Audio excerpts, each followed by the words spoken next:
chip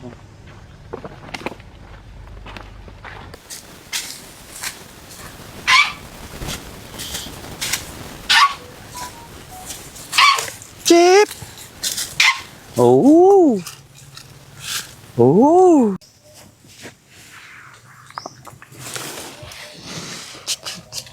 crude crude crude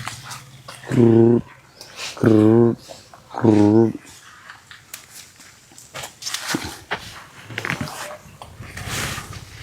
full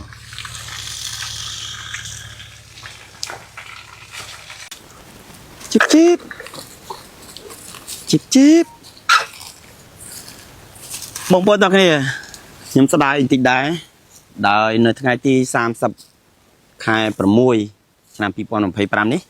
ខ្ញុំត្រូវបានលាឈប់ពីការងារហើយអត់បាននៅថ្ងៃខួបកំណើតរបស់ Lucky សូមបញ្ជាក់ជម្រាបជូនបងប្អូនបន្តិចដែរ Lucky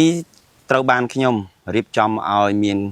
កម្មវិធីខួបកំណើតរបស់ Lucky ជារៀងរាល់ឆ្នាំហើយដែលខ្ញុំជ្រើសរើសយកថ្ងៃទី23 ខែ 7 គឺជាថ្ងៃខួបកំណើតរបស់គាត់ដោយសារតែថ្ងៃនោះគឺជាថ្ងៃដែលគាត់មានកំណើតនៅក្នុងភ្នំតាម៉ៅនេះបាទមានន័យថាគាត់មកដល់ថ្ងៃទី23 ខែ 7 ឆ្នាំ1999 អញ្ចឹងខ្ញុំក៏បានជ្រើសរើសថ្ងៃដែល Lucky នេះបានមកដល់ហ្នឹងគឺជាថ្ងៃខួបកំណើតរបស់គាត់